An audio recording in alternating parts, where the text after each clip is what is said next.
Hi everyone, welcome back to Dolly LB. Madras high court ने यह दोहराया है कि जब कोई आरोपी पहले से ही किसी अन्य मामले में न्यायिक हिरासत में है तो उसे औपचारिक गिरफ्तारी के 24 घंटे के भीतर मैजिस्ट्रेट के समक्ष पेश करने की आवश्यकता नहीं है। माननीय न्यायालय ने गिरफ्तारी के आदेश को चुनौती देने वाली याचिका को इस आधार पर खारिज कर दिया कि यह पीएमएलए 2002 की धारा 19 सब क्लॉज 3 का सीधा उल्लंघन है। पीएमएलए की धारा 19 सब क्लॉज 3 के अपवाद को प्रस्तुत करते हुए आरोपी ने यह तर्क दिया कि उसे 24 घंटे के भीतर विशेष न्यायालय के समक्ष पेश नहीं किया गया था और इस प्रकार गिरफ्तारी का आदेश अमान्य है। न्यायमूर्ति एस सुब्रमण्यम और न्यायमूर्ति वी शिवागनानम की खंडपीठ ने यह कहा कि पीएमएलए एक विशेष अधिनियम होने के नाते सामान्य कानून पर हावी होगा और इसलिए हमें यह राय बनाने में कोई भी हिचकिचाहट नहीं है कि प्रतिवादियों ने गिरफ्तारी की है और इसके बाद पीएमएलए के प्रावधानों के तहत प्रोसीजर का पालन किया गया है और इसमें हमें कोई कमी नहीं दिखती है। याचिकाकर्ता की ओर से वरिष्ठ अधिवक्ता अब्दुल कुमार उपस्थित हुए थे और जबकि प्रतिवादी की ओर से स्पेशल पीपी एन रमेश उपस्थित हुए थे। आरोपी को ईडी के सहायक निर्देशक ने पीएमएलए की धारा 19 के तहत औपचारिक रूप से गिरफ्तार किया था।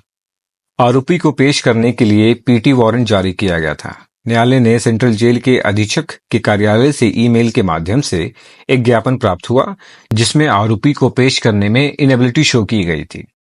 माननीय उच्च न्यायालय ने यह भी कहा कि ईडी ने पीएमएलए के प्रावधानों के तहत निर्धारित प्रोसीजर्स का पालन करते हुए गिरफ्तारी की है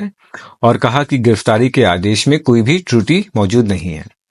न्यायालय ने state of inspector of police anti land grabbing special cell city crime branch Trichy versus K Nehru 2012 में अपने निर्णय का हवाला दिया जिसमें मदुराई पीठ की खंडपीठ ने यह भी दोहराया कि जब तक अभियुक्त की गिरफ्तारी के समय पुलिस की शारीरिक हिरासत में नहीं था तब तक ऐसे औपचारिक गिरफ्तारी के समय से 24 घंटे के भीतर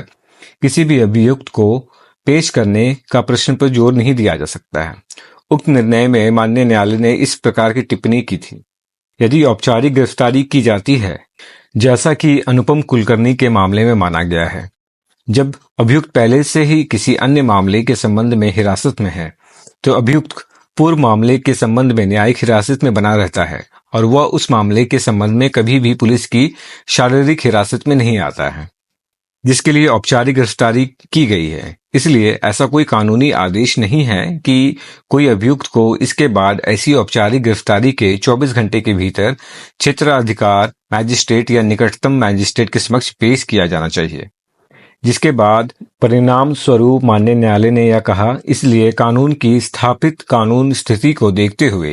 यदि कोई व्यक्ति किसी अन्य मामले के संबंध में पहले से ही किसी न्यायिक हिरासत में है तो उसके बाद के मामले की जांच के संबंध में औपचारिक रूप से गिरफ्तार किया जा सकता है। इसलिए पीएमएलए के प्रावधानों की धारा सेक्शन 19 सब क्लॉज 3 की आवश्यकताओं का अनुपालन किया जाता है और इस प्रकार कोई उल्लंघन नहीं हुआ है, जिसके बाद माननीय उच्च न्यायालय ने याचिका को खारिज कर दिया। Thank you for watching Dolly LB.